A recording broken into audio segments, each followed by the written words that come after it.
Your first news of the night starts right now.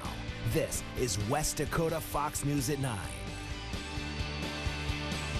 Indian reservations rely on federal funding to help fix and maintain their infrastructure, especially roadways. But the Cheyenne River Sioux tribe says the government's formula is skewed. Julie Martin spoke with councilmen about their plans and concerns. You don't have to travel far on the Cheyenne River Sioux tribal roads to find crises. It's going to take funding to get these roads to where they're safe and travelable, and it's just the way the funding's coming now, it's just not working for a lot of the large land-based tribes. Federal funding for the tribe's road infrastructure for 2019 was $2.2 million. That money is expected to cover construction and maintenance fees for 310 miles of road. It's going to be in the millions of dollars, maybe around 20 million at a minimum, just to fix the damaged parts. The most funded reservations include those in Oklahoma and Alaska, which get upwards of $50 million. Those places get more money because there are no set boundaries, meaning the whole state are counted as tribal land in federal calculation. Doing 55, 60, and all of a sudden you hit a 3-foot hole, something's going to happen. Culvert and road washouts are typical across the reservation. However, construction isn't. With all the flooding that we had, and it ate all the ditch out of here and clear back into the shoulder here of the road. With school beginning in 2 weeks, the council is concerned with buses full of kids driving on these roads twice a day without having had the maintenance they need. Biggest concern is, the safety of them kids. And it's sad that once after Labor Day, we're going to have two buses running twice a day, in addition to our Head Start bus with the 3- and 4-year-old and 5-year-old kids. Hopefully nothing bad happens, while it is open. As for now, the tribe is depending on the Bureau of Indian Affairs and Emergency Relief to pay the small price of protecting many lives. One life is, there's no amount of money with one life, and I don't care if there's one person travels or tens of thousands, we got to keep our roads safe and maintained well. Chairman Harold Frazier says the tribe may have to sue for more money. In Eagle Butte, South Dakota, I'm Julie Martin reporting for your news leader. A voter ID law passed in 2017 requiring a street address sparked some backlash from some North Dakota tribes, saying it would lead to voter suppression. The district court tried ruling that a P.O. box was valid, but the 8th Circuit Court of Appeals disagreed with this injunction, saying the law doesn't substantially burden most North Dakota voters. They've made a decision that continues, removes the stay, but makes it official that North Dakota can continue to use the voter ID laws that were passed by the legislature. Indian Affairs Commissioner Scott Davis says he looks forward to working with the tribes, counties, and other agencies to ensure another record turnout in 2020. Well, yesterday marked 1 year since the discovery of Olivia Lone Bear's remains. Her case is one of many that federal investigators are working on across Minnesota and the Dakotas. Kevin Smith, a spokesperson for the FBI's Minneapolis region, says that the agency devotes roughly 1/3 of its resources to investigations on reservations in its jurisdiction. Nearly 30% of the agents that are assigned to the Minneapolis division are assigned to work Indian country matters. And those agents account for nearly 70% of our division's total violent crime arrests. Smith says they're not releasing any information on Lone Bear's case to avoid jeopardizing the investigation and for the family's sake. Well, will the weather jeopardize any plans this weekend, Henry? The weekend kind of questionable depending on the heat, because the hot, humid conditions are going to continue through Sunday. So we'll just be prepared for that and try to keep cool. But thankfully, we've got some showers along much of Highway 83 from Minot down into the Bismarck, Mandan area. Now, we got a little bit of a storm that pushed through Drake, now approaching the Harvey area, but rain from Grenville down through Voltaire, Russo, and in and around McCluskey. Bismarck, Mandan, Baldwin, and Wing getting in on the wet weather as well. Also Sterling, you've got an embedded little thunderstorm over town right now. And also scattered showers continue for our South Dakota viewers as all of this continues to push to the east. We had some wind earlier that was associated with the gust front, and that dropped temperatures drastically, and then the rain made it feel so much better. I'll have a little more information on how much rain we've received so far and what more to expect for the weekend in just a bit, Anna. All right, thanks so much, Henry. You're welcome. Well, the Federal Reserve rate cuts could make it easier for you to buy a home in Bismarck, Mandan area. Mortgage officers say there's a good inventory of homes $400,000 and above, and the cuts could be enough to make it affordable for more people. Home construction could increase as well because the lower interest rates don't look like a short-term deal.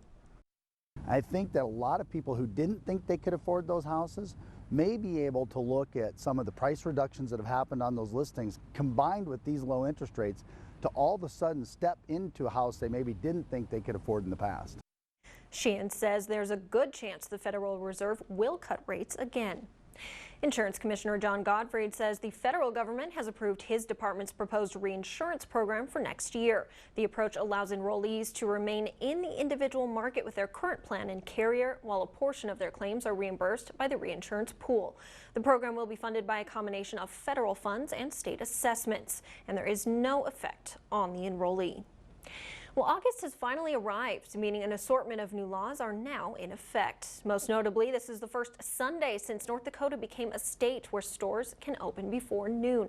It is also now a crime to improperly label a pet as a service animal, and possession of under half an ounce of marijuana is no longer a criminal misdemeanor for first-time offenders, leaving many optimistic. I actually got pulled over on my bike, and I feel like I was profiled. They wanted to search me, and they just were kind of aggressive in their questioning, and I mean, all they were looking for was weed, and I didn't have anything on me, but I just feel like, you know, that your citizens should just feel safe. 2 new abortion laws did not go into effect today because they're being challenged in federal court. The Red River Valley Women's Clinic is suing over a measure requiring physicians to tell women that they may reverse a so-called medication abortion if they have second thoughts. The other makes it a crime for a doctor performing second trimester abortions to use instruments such as clamps, scissors, and forceps to remove the fetus from the womb. Well, U.S. Senator Lindsey Graham's bill requiring asylum seekers applying their home countries first passed the Senate Judiciary Committee on party lines today, leaving senators with mixed feelings. I am sick at heart at what we have done. I hate being here right now. I hate what has just happened here. To my Democratic colleagues, I've tried. I'm sorry. Blame me. But we're not going to stop. We're going to keep trying, and we're going to report this bill out, because it will fix the problem in terms of flow. And the much-awaited budget deal passed on the Senate floor today and heads to the president's desk. The 2-year deal is worth $1.37 trillion in 1 year. The package staves off the looming threat of default on U.S. budget and prevents military funding cuts by suspending the debt limit through July of 2021. Senator John Hoeven says he wanted to find additional savings, but the administration negotiated the best deal. House Democrats and the administration are deadlocked on the USMCA heading into the August recess as farmers search for certainty amidst the trade war. We've heard a lot about how easy these trade deals are going to be to do and, oh, it'll be quick. And the fact that they've drug on is having a real impact on real people. Republicans concerned the other side won't even allow a vote because of their differences with the president. Congressman Kelly Armstrong is one that fears Democratic leaders will stop the agreement before it even really gets going. Knowing its importance to North Dakota producers, he's continued pushing to not only vote on the deal, but to pass it. And as the trade war with China also rages, Secretary of State Mike Pompeo talked trade with the Chinese foreign minister in Thailand today. And President Trump is putting on the pressure. We have another meeting in early September. I said that's fine. But in the meantime, until such time as there's a deal, we'll be taxing them. The president tweeting this afternoon that he's adding a 10% tariff on the remaining $300 billion of Chinese exports. He says it's in response to China's failure to fulfill their agreement to buy large amounts of ag products from the U.S. and to stop the flow of fentanyl.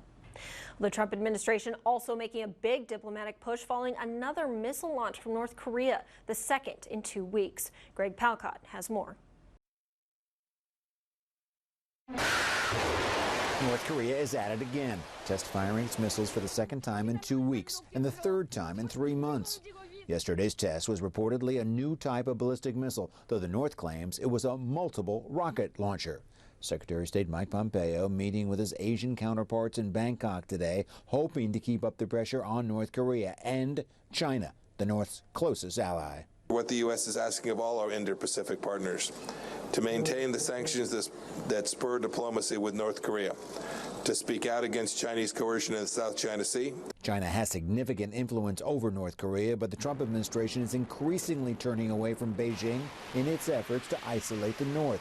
The Chinese government issuing a muted response to the latest missile test, simply calling on both sides to back down. We hope all relevant parties can cherish the hard-won de-escalation, work for denuclearization on the peninsula, and achieve lasting peace. Secretary Pompeo says the U.S. is ready to restart negotiations, but the North hasn't responded. Now some experts are saying China may try to force Kim Jong-un into a new round of talks in exchange for a better trade deal from Washington. The Chinese trade talks aren't going well for Beijing. You know, Beijing has traditionally dangled cooperation on North Korea in return for something, and now obviously the Chinese want a lot from President Trump. The UN Security Council is meeting behind closed doors today to discuss a response to this latest round of missile tests. In London, Greg Balcott, Fox News. Well, during their annual training over the last 2 weeks, the North Dakota National Guard was joined by soldiers from across the pond. Corporal Victoria Buckle of the Royal Engineer Regiment in England trained with U.S. soldiers as part of a military reserve exchange program. Buckle says training operations are bigger here, and it was great to see how a large group can successfully work together. When we mobilize or when we go on tour, we work together as a unit. When I was in Iraq, I worked with the Spanish, the US Army, the Australian, and it's important to know that actually we're all there for the same reason and we're all doing the same job. As part of the MREP trade, North Dakota soldiers will train with Britain's Army in Cyprus. Corporal Buckle says they better bring Dots pretzels. Well, up next, students' mental health is becoming a huge issue, but one Bismarck school is testing a program that may help.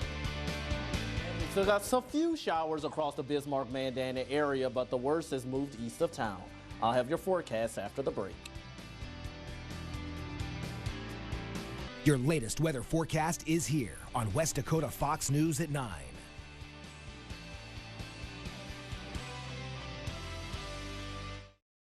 The Burley Morton Detention Center has been open for 2 years, and jail administrators say there are already problems with the $60 million building. Officials say they're seeing polyurea and electrical issues, but the biggest problem is with the paint. It's chipping throughout the facility, and jail administrators say they mentioned it to contractors before inmates were brought in, but it wasn't resolved. We have a responsibility to make sure that we're taking care of the taxpayers' property. The jail director says it will cost more than $1 million to repaint. Now commissioners and sheriffs from both counties have to figure out who will foot that bill. Well, Dickinson voters will once again be asked to consider a bond measure to build a new high school. They rejected the measure in the spring, but the next one will only be for $89 million. The district says the vote is set for September 10th. Polling locations will be at Dickinson High School and the Dunn County Courthouse. Well, studies show children and young adults who eat breakfast are more likely to perform better throughout the day. Simley Middle School in Bismarck is using statistics like this to help improve students' behavior. The North Dakota Department of Human Services is using Simley for a pilot program that puts emphasis on children's behavioral health through prevention and early intervention. The goal is to use screening, improve teacher training, implement mindful practices like yoga, and boost students' health in and out of school. Rather than talking consequences, we really had to change our language and start talking about interventions. What can we do to help these kids? He says they've teamed up with Sanford Health to offer behavioral health services starting this fall, hoping to reduce disciplinary action and keep kids out of legal trouble. But when school is not in session, at-risk students have an opportunity to develop social and educational skills through the Police Youth Bureau Summer Program. They went to Harmony Stables today to experience equine therapy. I think it's good for the kids in the community to have a chance to get out and see the horses. We live in a horse community, and a lot of these kids don't have that access to be able to get out in nature. The program was established in 1975. For more information, go to the Police Youth Bureau tab at bismarcknd.gov. Well, it was a beautiful July. How's our August looking, Henry? So far, humid and wet. We had showers and storms push through Minot and Bismarck. But first, I'd like to show you our time lapse of our Bismarck Skywatch camera. Things were nice. It's been cloudy much of the day, but before you knew it, we had the gust front push through, temperatures fell, the wind picked up. It felt great, but the sky, yes, the clouds were quite ominous. And then behind that, the rain and thunderstorms ended up moving through the capital city region. And as things are right now, we still got a little bit of cloud cover and some scattered showers, but nothing heavy or terrible at this time. And thankfully, no severe weather. But hey, just a few Sky Spy photos submitted, this by Terry Belden. Storm as it was approaching Mandan from the north. And on top of that, a shelf cloud approaching Bismarck Motor Company, this taken by Kyle this evening. Ominous skies, but at least we got a little bit of precipitation out of this. Most of the precip has pushed at least east of Highway 83, Granville, Voltaire through Drake and Harvey, getting in on the activity down through McCluskey. That extends down through Wing. Still a few leftover showers for Baldwin, Bismarck, and Mandan. But notice we have a little embedded thunderstorm cell just over Sterling. That's pushed to the east. But notice north of town, between Sterling and Wing, we are dealing with some pretty heavy rain as a non-severe thunderstorm pushes east along the interstate gradually toward Driscoll and Still. And also South Dakota viewers, just a nice refreshing soaking of light rain showers. Highs for today, you reach 90 in Minot, 80 for Bismarck, 84 in Williston, and 88 in Dickinson. So the South Central and East, you were cooler, but things are going to be warming up or heating up again before you know it. Right now, 68 in Minot, 69 for Garrison. So the showers are cooling most of us down. If you're not getting the rain right now, you're likely at least in the lower 70s. Light wind, mostly out of the south between 5 and 10 miles per hour. That's going to continue overnight. And the rain chances gradually decreasing once again after midnight. Waking up in the morning, we'll be starting out in the 60s. By 8 o'clock, mostly upper 60s. By lunchtime, we're already in the 80s, and many of us are going to be approaching that 90-degree mark. And as usual, this time of year, with any little bit of daytime heating instability, that will be enough to spawn, once again, some showers and thunderstorms. So I will be monitoring that just in case some of them do come on the strong side. But our highs are going to be up there once again, especially across the north from Minot, Williston, Highway 2 into Montana, with near 90-degree temperatures, mostly mid to upper 80s across the south. But as we look at our week ahead, you're going to notice that change in temperatures. Will be mostly near 90 degrees through the weekend. Slight chances of a storm here or there, but by the next work week, temperatures will be closer to normal, back into the 70s and low 80s. It's going to be a hot, hot weekend. Yes, it is, but just make sure you prepare, like you said, and try to keep cool. Exactly. Thanks, Henry. You're welcome. Well, a neighborhood in Kentucky is reeling after a massive explosion. I'll tell you more after the break. A lot of smoke. It was just coming off the top of the house, kind of. Then when they busted out the top window there, it just came barreling out. Well, 44-year-old man was charged with murder and arson after an apartment fire in Fargo today. Authorities arrested Sheldon Davis, who they say knew the victim.